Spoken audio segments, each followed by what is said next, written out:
ಬೆಂಗಳೂರಿನಿಂದ ನಮ್ಮ ದೋಸ್ತ್ ಬಂದಿದ್ದ. ನಾನು ಹೊಲ್ದಾಗಿದ್ದೆ. ಮಗ ನಡಿಲೆ ನಾನು ಊರಿಗೆ ಹೋಗ್ತೀನಿ ಇವತ್ತು, ಮೀನ ತಾಂಬರಂ ನಡಿ ಅಂತಂದ.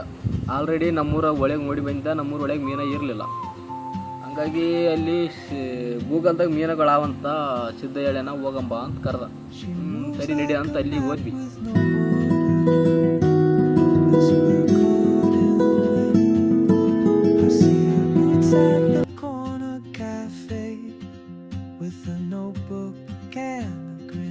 ಗೂಗಲ್ಗೆ ಹೋಗಿ ಏನೋ ಮೀನುಗಾರ ನೋಡೋಕೆ ಅವಶ್ಯಕತೆ ಇದ್ದಿದ್ದಿಲ್ಲ. ಯಾಕಂದ್ರೆ ನಮ್ಮ ಸಿದ್ಧ ಆಲ್ರೆಡಿ ಹೇಳಿ ಒಂದು ಮೀನ ತೆಗಿಸಿಟ್ಟಿದ್ದ.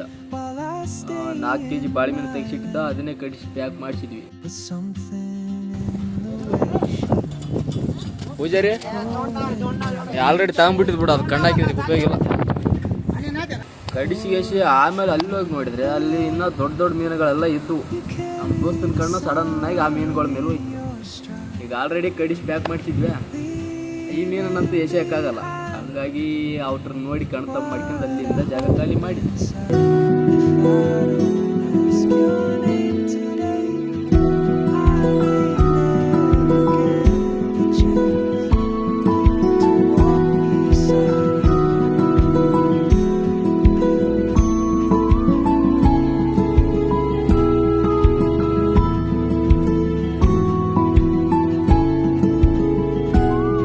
ಸಿದ್ಧಂದು ಊರು ಬಂದು ಇಲ್ಲೇ ಗೂಗಲ್ ಹತ್ರ ಏರೂರು. ಅವನಲ್ಲಿ ಬಿಟ್ಟು ಇವನ್ನ ಇಲ್ಲಿ ದೇವದುರ್ಗ ಬಸ್ ಸ್ಟ್ಯಾಂಡ್ ಕರ್ಕೊಂಬಂದು ಇಲ್ಲಿ ಶಾಪುರ್ ಬಸ್ ಹಚ್ಚಿದೆ.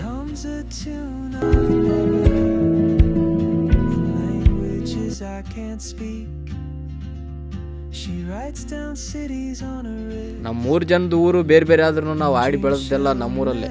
ಹಂಗಾಗಿ ಅವ್ರನ್ನ ಬಿಟ್ಟು ಬರ್ಬೇಕಾದ್ರೆ ಏನೋ ಒಂದು ದೊಡ್ಡದಾಗಿ ಕಳ್ಕೊಂಡಿರೋ ಥರ ಫೀಲು. ನಿಮ್ಮ ಜರ್ನಿಯಾಗೂ ಈ ಥರ ಚಡ್ಡಿ ಹಾಕೋ ಕಾಲದಿಂದನೂ ಫ್ರೆಂಡ್ಸ್ ಇರ್ತಾರಲ್ಲ, ಅವ್ರಿಗೆ ಶೇರ್ ಮಾಡಿರಿ ಈ ರೀಲ್ನ.